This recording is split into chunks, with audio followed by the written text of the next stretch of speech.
Au nom du Père, du Fils et du Saint-Esprit, ainsi soit-il.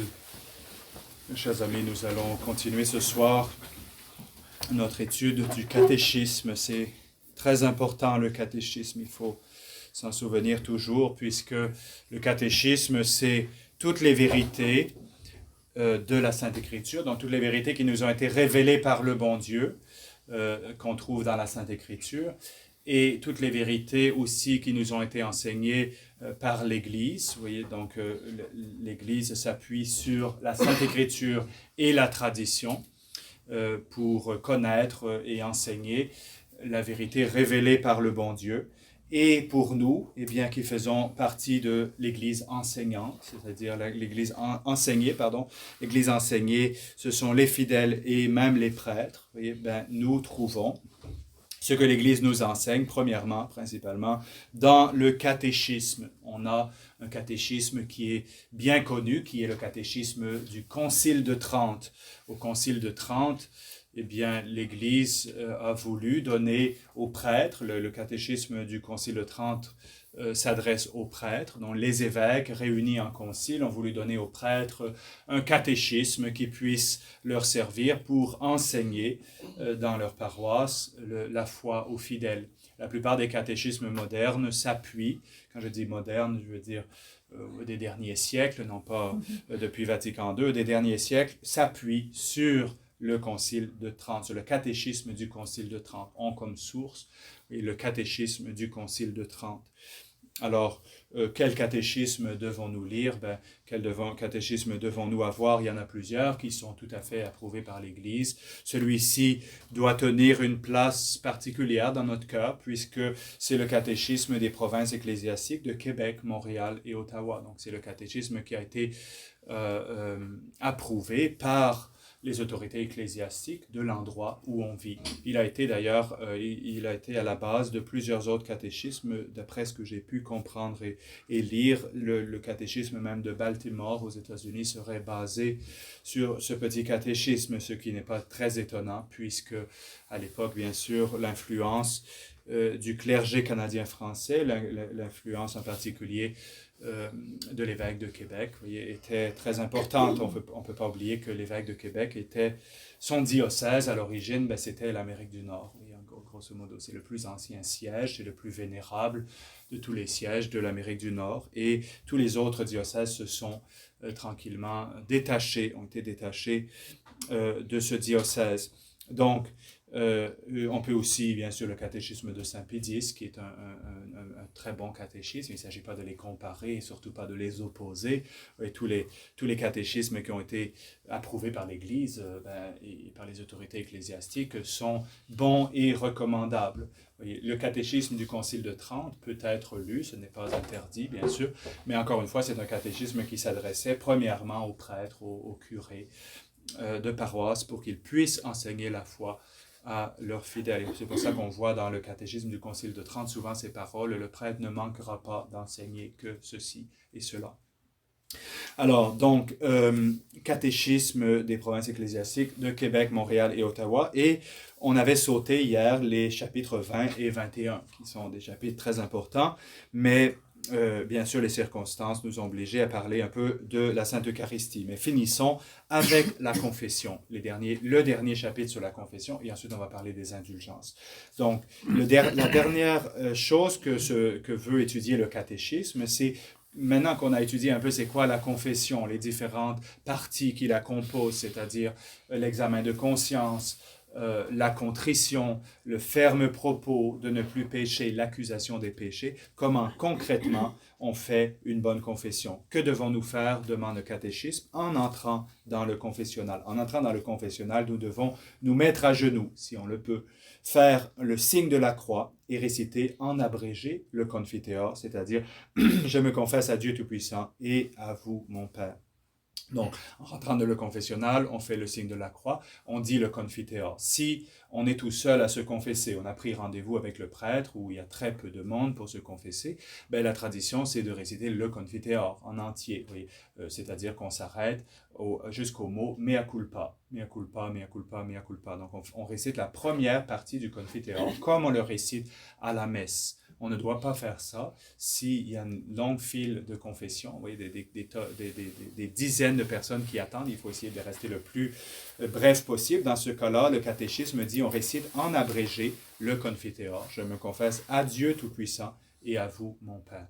Et en réalité, cette formule abrégée du Confiteor suffit toujours. Oui, il n'y a aucune obligation à réciter le Confiteor en entier. Oui, le catéchisme lui-même nous dit, nous récitons en abrégé le Confiteor. Donc ces paroles que vous dites, je me confesse à Dieu Tout-Puissant et à vous, mon Père, c'est un résumé du Confiteor qui est tout à fait acceptable, voyez, pour la confession. Il est louable, il est beau de réciter le Confiteor en entier, si on ne va pas, bien sûr, nuire à d'autres personnes qui voudraient se confesser avant la messe. Donc, je me confesse à Dieu Tout-Puissant et à vous, mon Père. Ensuite, qu'est-ce qu'on doit faire, dit le catéchisme, après avoir récité le Confiteor? Après le Confiteor, premièrement, on dit au prêtre combien de temps il y a qu'on a été à la confesse. Je me confesse à Dieu Tout-Puissant et à vous, mon Père. Je me suis confessé la dernière fois il y a 2 semaines, par exemple. On dit si on a reçu l'absolution ou si on ne l'a pas reçue. Oui. Et si on a accompli la pénitence qui a été imposée ou si on ne l'a pas accomplie. Donc, je me confesse à Dieu Tout-Puissant et à vous, mon Père. Je me suis confessé la dernière fois il y a 2 semaines. J'ai reçu l'absolution, j'ai accompli la pénitence qui m'a été imposée. Voici mes péchés. Ensuite, on accuse, deuxièmement, nous dit le catéchisme, ensuite, tous les péchés mortels commis depuis la dernière absolution et les péchés véniels qu'on veut mentionner en disant, soit au début ou soit à chaque péché, mon Père, je m'accuse de. Oui, donc on peut dire, mon Père, je m'accuse de, et ensuite on fait la liste des péchés qu'on veut accuser, ou alors, à chaque fois, je m'accuse de ceci, de cela, oui, d'avoir volé, d'avoir. Voilà. Ensuite, on accuse donc tous nos péchés mortels. La seule chose qui est obligatoire, je le dis non pas pour vous encourager à n'accuser que vos péchés mortels, mais parce que c'est la vérité, c'est ce qu'enseigne l'Église. Ce qui est nécessaire pour la validité de la confession, c'est d'accuser tous les péchés mortels commis depuis la dernière confession. Et si on le veut, on peut aussi ajouter des péchés véniels, mais c'est une chose qui peut aider aussi parce que, vous le savez bien, surtout à cause de nos circonstances, souvent c'est un peu presque la bataille pour venir à la confession avant la messe le dimanche. On a beaucoup de gens qui veulent se confesser, donc soyez aussi raisonnables. Donc, voyez, j'ai accusé mes péchés mortels, j'ai peut-être aussi beaucoup d'autres péchés véniels, mais étant donné, voyez, le fait que pour que plus de personnes puissent se confesser, eh bien, je confesserai mes péchés véniels, vous voyez, à une prochaine confession. Donc, je redis, je répète que c'est important, c'est beau, ça peut que nous aider de confesser nos péchés véniels au confessionnal. Mais ce qui est strictement nécessaire pour la validité de la confession, c'est d'accuser tous les péchés mortels commis depuis la dernière absolution. On les accuse selon leur nombre et selon leur espèce, c'est-à-dire combien de fois, ou donner à peu près une idée au prêtre de combien de fois on a commis le péché. Selon l'espèce, ça veut dire qu'il ne suffirait pas de dire, par exemple, comme quelquefois on peut l'entendre au confessionnal, j'ai péché contre le premier, le troisième et le septième commandement. Non, il faut quand même être un peu plus spécifique. Voyez? Donc j'ai péché contre le premier, c'est-à-dire que j'ai commis un péché d'idolâtrie, par exemple. J'espère que ça ne vous arrive jamais, mais je suis allé en Inde, j'ai adoré la vache sacrée. Voyez, c'est un péché d'idolâtrie. Donc, il faut quand même qu'on donne un peu l'espèce du péché. Voyez, pas simplement parce que le premier commandement interdit plusieurs sortes de péchés, entre autres l'idolâtrie. Donc, selon leur nombre, selon leur espèce, mais sans rentrer non plus dans des détails qui sont inutiles. Voyez, donc, je n'ai pas besoin de décrire en grand détail, voyez, la façon dont était vêtue la personne à qui on a volé. Voyez, ça n'a pas d'importance. Donc, les choses qui ont de l'importance, on les inclut, dans ce qui peut changer la nature du péché. C'est ça les détails que le prêtre a besoin de connaître, voyez, pour pouvoir vous aider à comprendre ce qu'on doit dire et ce qu'on n'a pas besoin de dire. Les détails, les circonstances qui changent la nature du péché sont ce que le prêtre doit connaître. Donc, j'ai fait de la médisance contre mon prochain. Bon, que mon prochain soit un homme, soit une femme, ça n'a pas beaucoup d'importance. J'ai fait de la médisance contre mon prochain. J'ai parlé dans le dos de mon prochain, par exemple. Ça pourrait suffire comme accusation des péchés. Ensuite, donc, par contre, j'ai frappé, j'en donne quelquefois cet exemple, j'ai frappé mon frère ou j'ai frappé mon père, et on comprend bien que c'est pas la même chose. Il y a une gravité bien plus grande à manquer de respect à celui qui nous a donné la vie, par exemple. Vous voyez, donc c'est très différent. Voilà une circonstance qui change la nature du péché. Donc, quand on a fini d'accuser ces péchés, nous dit, demande le catéchisme, que faut-il faire? Quand on a fini d'accuser ses péchés, on dit, mon Père, je m'accuse de de bien d'autres péchés que je ne connais pas, et de ceux de toute ma vie. J'en demande pardon à Dieu et à vous, mon Père, la pénitence et l'absolution. Je répète que les péchés qu'on a oubliés en confession sont pardonnés. Ce qu'on a oublié en confession, après un examen de conscience raisonnable, un examen raisonnable de notre conscience, ce qu'on a oublié, eh bien, est pardonné. Oui, c'est vrai que j'ai passé, je ne sais pas, une demi-heure à bien examiner ma conscience avant le péché, avant l'accusation de mes péchés, avant la confession. Peut-être que si j'avais passé 24 heures, j'aurais trouvé d'autres péchés. Mais voyez, il y a un examen raisonnable de notre conscience. Voyez, j'ai mis suffisamment de soins à examiner ma conscience. Et voilà ce que ma conscience m'a révélé. Eh bien, je m'accuse de plus de bien d'autres péchés que je ne connais pas. Et de tous les péchés de ma vie, je demande pardon à Dieu et à vous, mon Père, la pénitence et l'absolution. Le Seigneur pardonne les péchés que nous avons oubliés. Et même si on devait s'en souvenir, même immédiatement en sortant du confessionnal, c'est pas nécessaire de se remettre dans la ligne. Il suffit d'attendre à la prochaine confession. Et en attendant, je peux recevoir la Sainte Eucharistie, etc. Donc, c'est important quand même de dire à la fin de notre confession, je m'accuse aussi des péchés de toute ma vie, de ceux que j'ai oubliés. Donc, ce sont des paroles qui sont importantes. Et c'est important aussi parce que ça donne un peu le signal au prêtre, l'accusation de mes péchés est terminée. Quelquefois, le prêtre va rester 30 secondes jusqu'à 1 minute en attendant la suite, et en fait, la personne a terminé. Donc, ça donne un peu une indication au prêtre, j'ai terminé, vous pouvez, si vous le désirez, me donner des conseils, me donner l'absolution. J'en demande pardon à Dieu, et en fait, on dit j'en demande pardon à Dieu, et à vous, c'est la deuxième partie de la phrase, et à vous, mon Père, la pénitence et l'absolution, ça veut dire, à Dieu, je demande le pardon, et à vous, mon Père, je demande la pénitence et l'absolution. Je vous demande à Dieu de me pardonner, et parce que des fois, ces paroles peuvent paraître un peu étranges, et j'en demande pardon à Dieu et à vous, mon Père, puis ensuite, on se demande qu'est-ce que les mots la pénitence et l'absolution font là. À vous, mon Père, je demande la pénitence et l'absolution.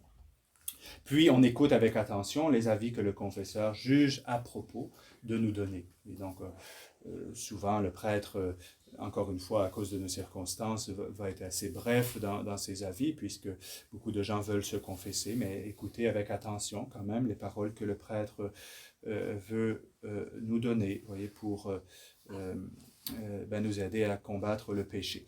Quand le confesseur nous interroge, comment devons-nous répondre? Quand le confesseur nous interroge, nous devons répondre sincèrement et distinctement.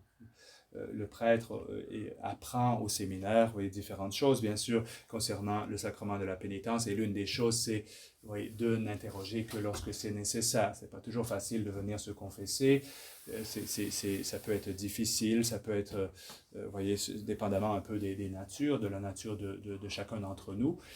Pour certaines personnes en particulier, ça peut être difficile, la confession. Si le prêtre pose des questions en général, je pense, si le prêtre pose une question, c'est parce que c'est nécessaire. Il est nécessaire soit à la validité de la confession, on n'a pas été assez précis dans l'accusation de tel ou tel péché, ou alors pour pouvoir nous donner un conseil approprié. Voilà pourquoi le prêtre va nous poser des questions. En dehors de ça, si le prêtre juge suffisante l'accusation de nos péchés, il ne va pas nous poser des questions. Si le prêtre nous pose des questions, on doit répondre sincèrement, et distinctement.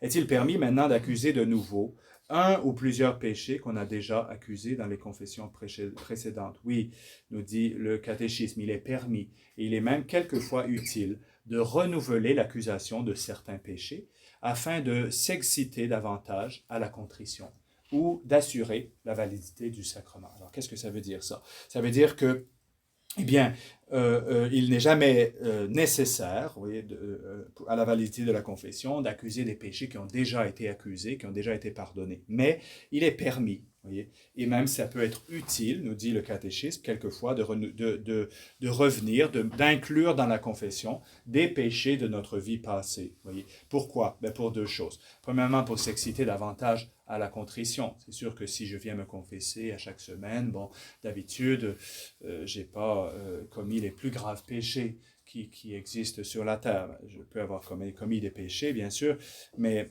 des fois, surtout si on avance dans la vie spirituelle et qu'on a réussi avec la grâce de Dieu à se débarrasser du péché mortel, ce qui est en passant nécessaire à tous les chrétiens pour faire leur salut. Et tous les chrétiens doivent arriver à l'étape où ils ne commettent plus de péché mortel, sinon ben, on risque fort de mourir en état de péché mortel et de tomber en enfer. Donc je ne parle pas des saints les plus avancés en vertu, je parle du chrétien moyen qui a réussi avec la grâce de Dieu, et la grâce de Dieu nous est toujours donnée, et pour éviter le péché, a réussi avec la grâce de Dieu à se débarrasser du péché mortel, et donc n'accuse plus peut-être que des péchés véniels.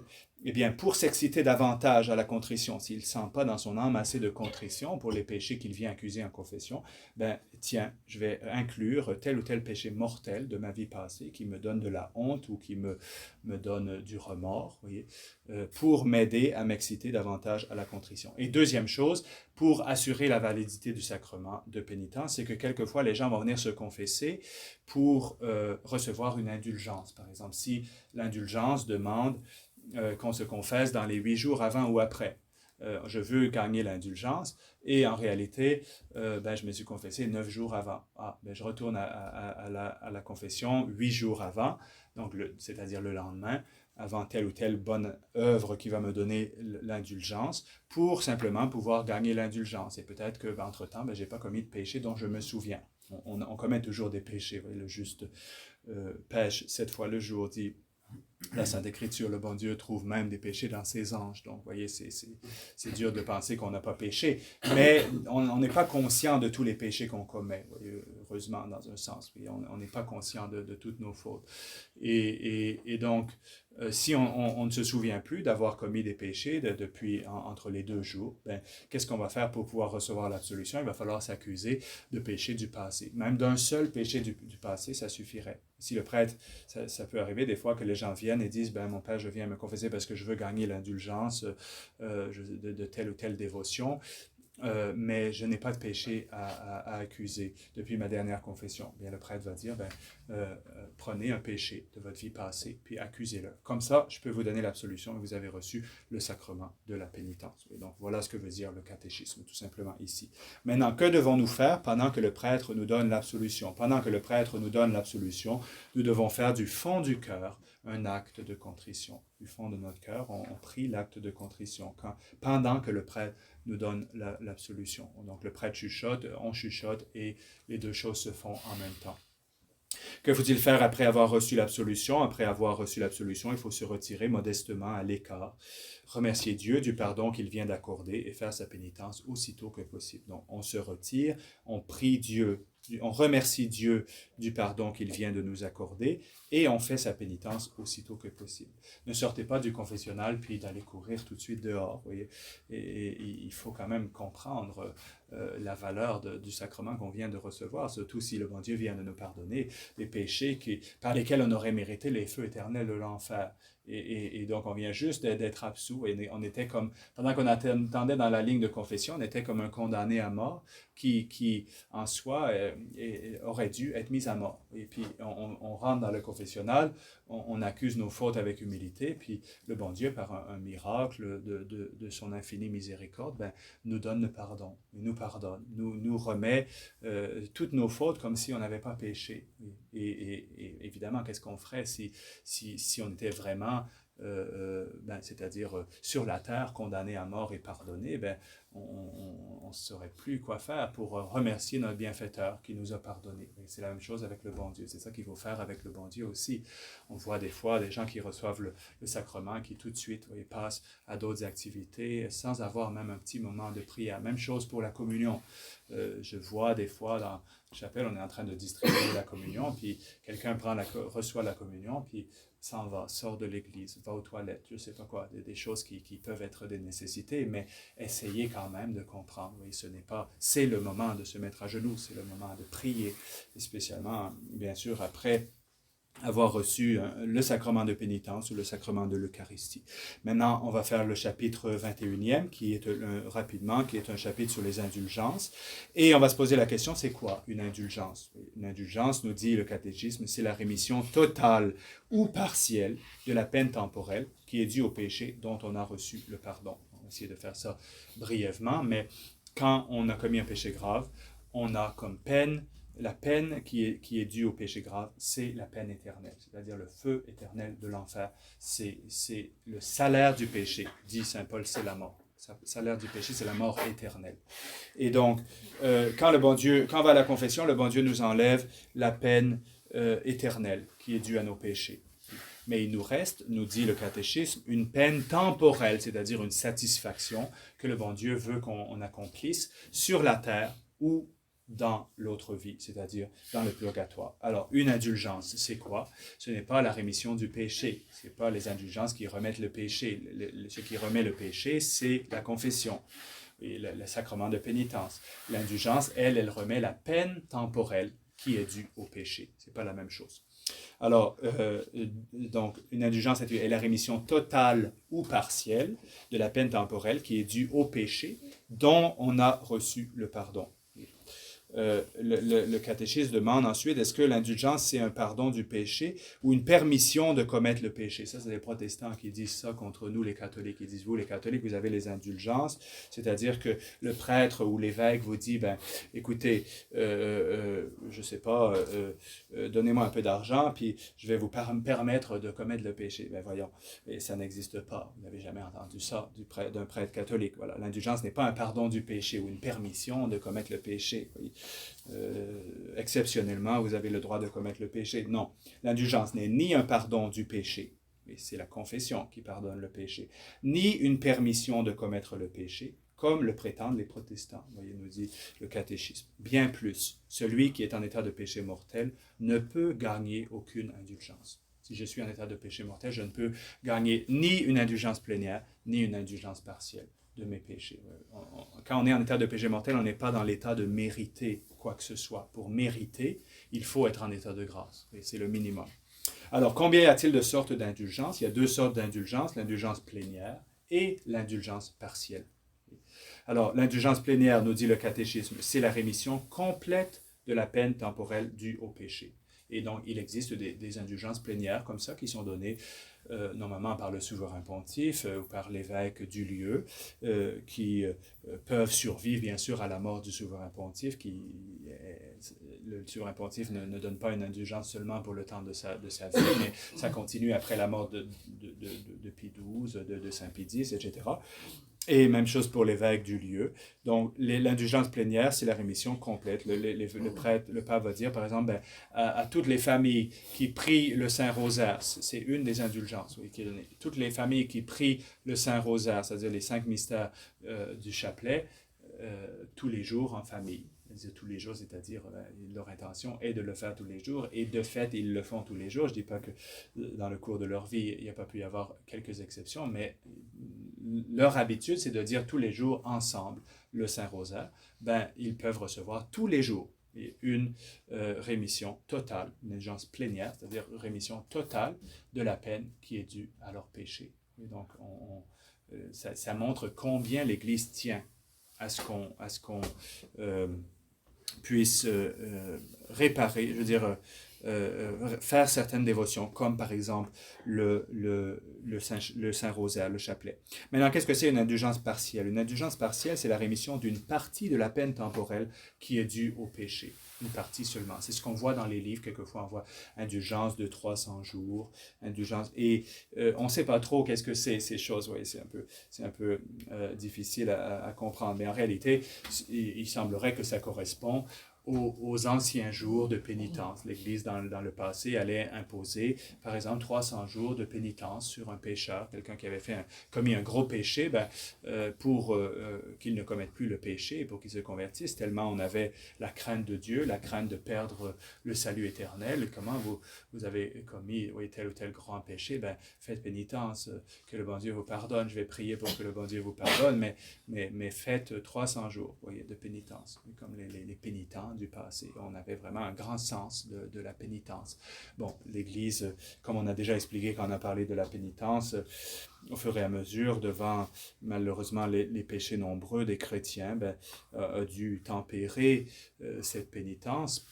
Il ne faut pas que les gens passent toute leur vie en réalité à jeûner, etc.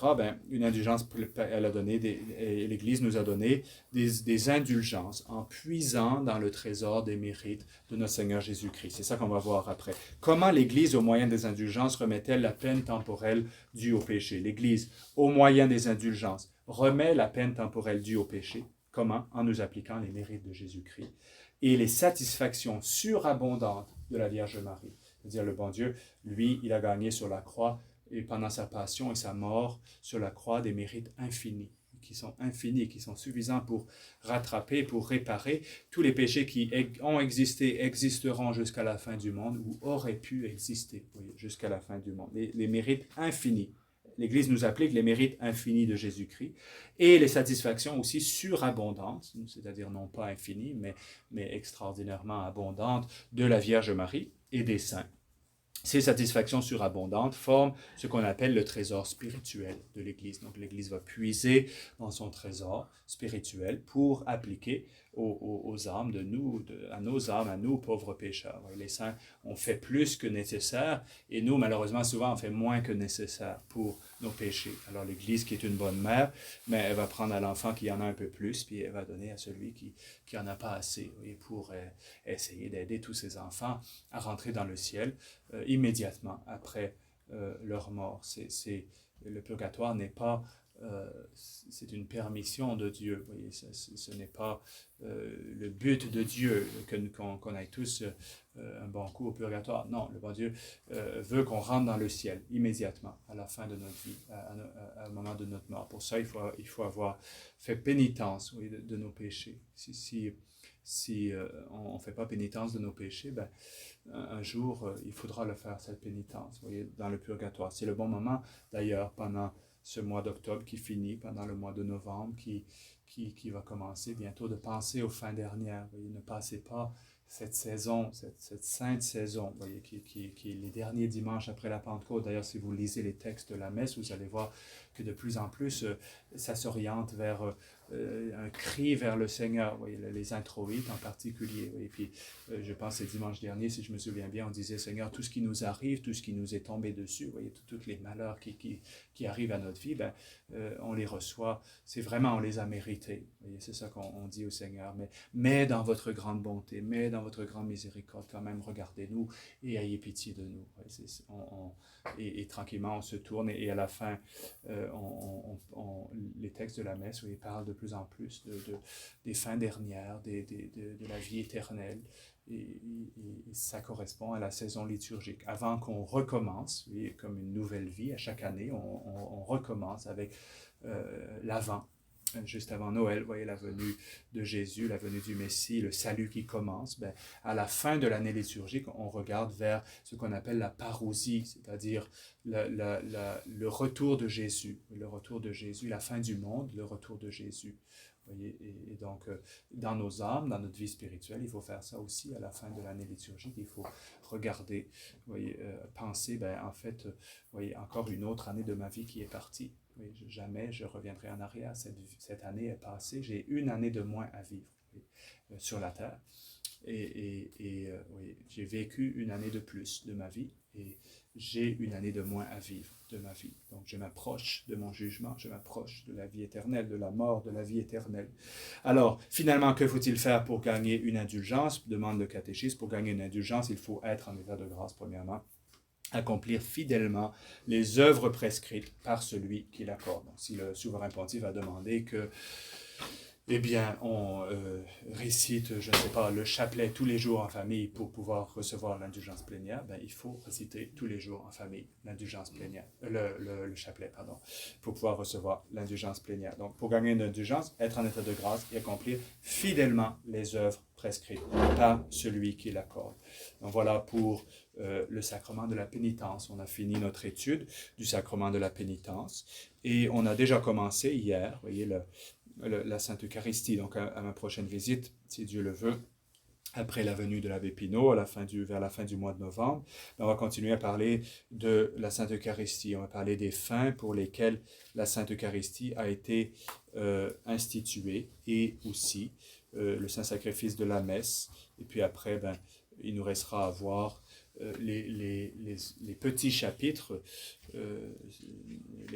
qui parlent des grands sacrements. Ce ne sont pas des petits sacrements, c'est des petits chapitres, mais qui parlent des grands sacrements, que sont l'extrême-onction, l'ordre et le mariage. Ce sera fini après, vous voyez, de notre étude des sacrements. On va dire quelques mots des sacramentaux, la prière, et aussi quelques mots de la prière, puis après on attaquera les commandements de Dieu et de l'Église. Donc, on aura eu fait comme ça, vous voyez, une vue complète de la doctrine chrétienne. Et je vous conseille beaucoup, si vous ne l'avez pas acquis encore, d'acquérir ce petit catéchisme qui est vraiment une chose très précieuse. N'importe quand dans votre vie, il y a une question, tiens, telle personne m'a dit que je ne sais pas quoi, voilà, je vais voir dans mon catéchisme et je vois que qu'est-ce que dit le catéchisme, qu'est-ce que dit l'Église, point, c'est tout. Parce que les temps dans lesquels on vit sont difficiles et on pourrait devenir encore plus confus. Et on pense qu'on a vraiment tout vu, on ne sait pas. Il est possible que ça devienne encore plus confus dans le futur. Eh bien, on aura ça. Et personne ne pourra nous enlever la doctrine chrétienne. La doctrine chrétienne nous enseigne clairement telle ou telle vérité de notre foi. Au nom du Père, du Fils et du Saint-Esprit, ainsi soit-il.